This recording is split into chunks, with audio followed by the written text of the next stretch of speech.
فاذكروني اذكركم واشکروا لی ولا تکفرون.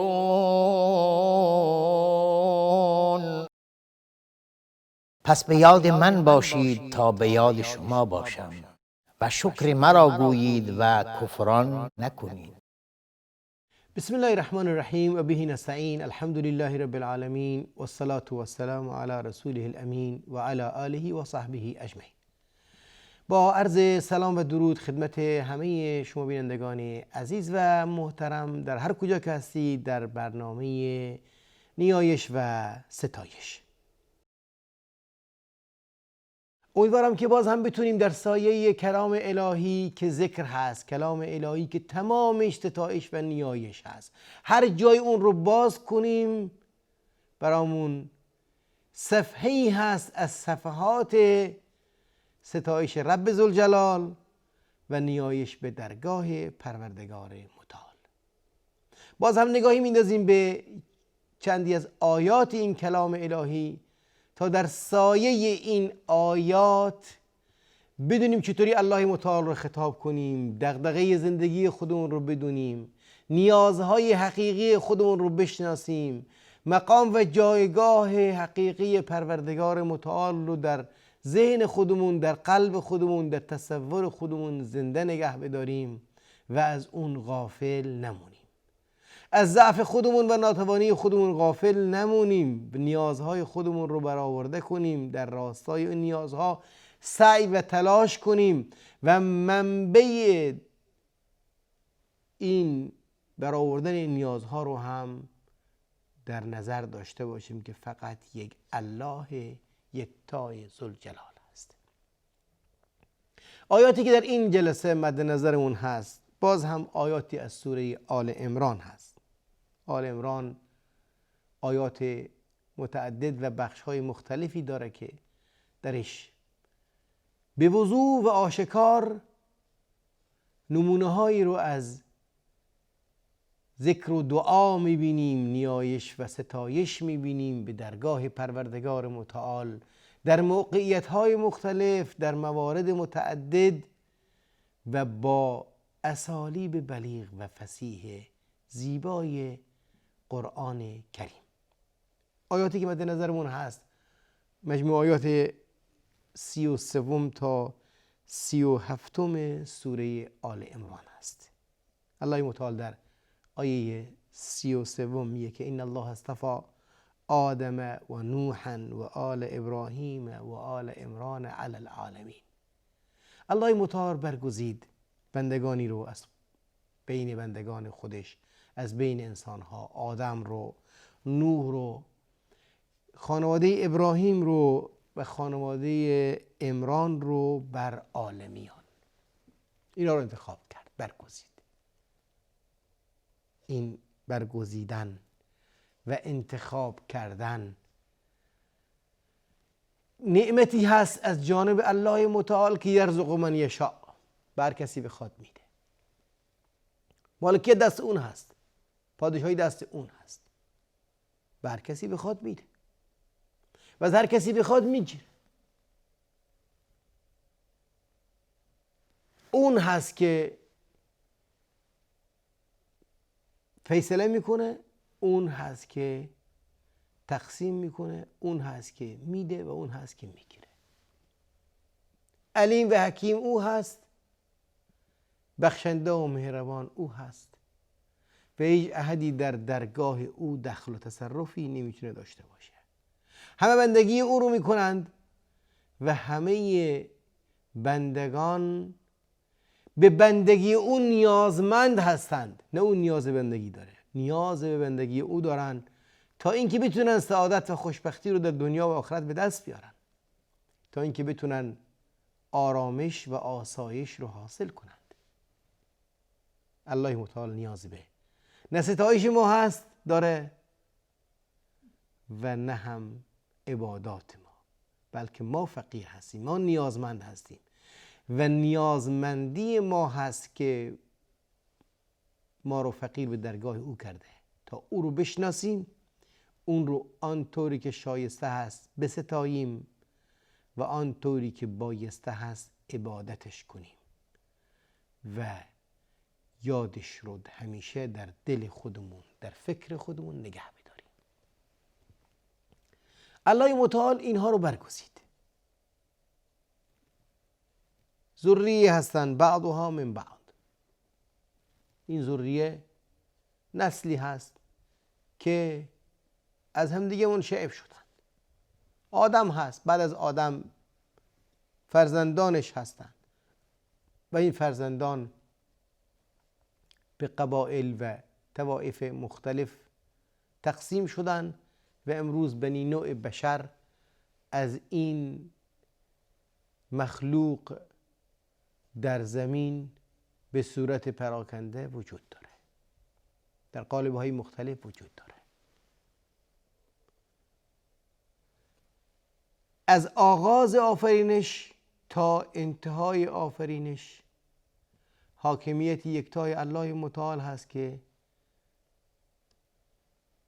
اون چی که آدم اخذ کرد، چه از علم و دانش و چه از جسم و توانمندی جسمی، تا آخرین انسانی که بر این کره خاکی بمونه، از منبع او هست که از خزینه الله متعال هست که این داشته ها رو حاصل کرده. و این احساس یا این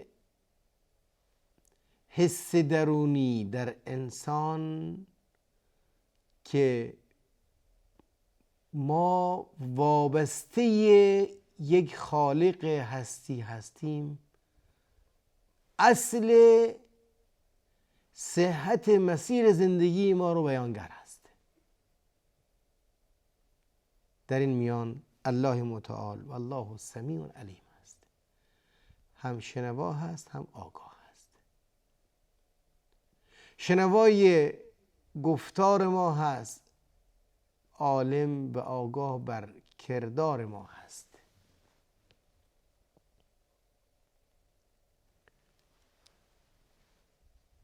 اون چی که به زبان میاریم رو هم مطلع هست، اون چی که انجام میدیم هم آگاه هست. و فقط آگاه بر اعمال ظاهر ما نیست، بلکه علیم به ذات صدور هست. حتی در درون سینه های ما اون چی که به عنوان نیت و اراده وجود داره، حتی اون رو هم الله متعال اطلاع داره. الله علیم و سمیع، اون الله یکتا اجابت دعا را هم میکنه. اون الله یکتا به هر بنده‌ای اونطوری که شایسته است و بایسته هست چیزی رو میده یا اخذ میکنه. نمونه از این رو ما ببینیم که چطوری این اتفاق میفته. الله متعال میگه اذ قالت امرأة عمران. الله ببینید سمیع هست، علیم هست، از درون نیت اطلاع داره، از اخلاص قلب اطلاع داره و سخن ما رو هم میشنوه. بر اساس خلوص قلبمون جوابمون رو میده و گفته های ما رو هم میشنوه. اونگاه که زن عمران گفت که رب انی نذرت لک ما فی بطنی محررا، یک نیایش و ستایش هست. میگه پروردگارا، من اون چی که دارم و اون چی که حمل دارم، یعنی در شکمم هست، حامل هستم، رو برای عبادت تو رهاش کردم، یعنی نذرش کردم در مسیر تو. این زن حامله ای هست، از خلوص دل در مسیر قرب به الله نذر رو انجام میده. نذر قولی هست، به زبان میاره انسان، تعهدی هست که انسان با این قول با الله متعال میکنه و اون تعهد به طور طبیعی پایبندی واجب رو در بر داره، حتمی رو در بر داره. متاسفانه نظرهایی که ما میکنیم نظر مکروه هست. نظری که ما میکنیم نظری است که بگیم اگر مریضمون خوب شد این کار رو میکنیم، اگر نمیدونم مشکل ما برطرف شد نمیدونم گوسفندی رو یا صدقه رو میدیم. این نظرهای مشروط اینها از آدمای بخیل پیامبر صلی الله علیه و آله میگن که سر میزنه و این نوع نظر اگرچه پایبند بودن به اون فرض هست ولی در ذات خودش اساساً نظر مکروهی هست، چون با الله انسان شرط میذاره. اصل نظر این نیست. اصل نظر اینطوری هست که انسان برای قرب به الله، برای حاصل کردن رضایت پروردگار، برای به دست آوردن سعادت و خوشبختی اخروی تعهدی رو به گردن میگیره. حالا این تعهد میخواد صدقه‌ای باشه، میخواد قربانی باشه، میخواد عمل نیکی باشه، به هر نحوی که میخواد باشه. البته در منکر نباید باشه. اگر در منکر باشه باید انسان به اون نظر جایز نیست که عمل بکنه. کار زشتی باشه، کار بدی باشه، ظلمی باشه، یا اینکه فعالیت عبادی غیر مشروعی باشه. ایشون نظری میکنه که فرزند خودش رو در راه الله متعال وقفش کنه. فتقبل منی، از من اینو بپذیر، این نظر منو بپذیر.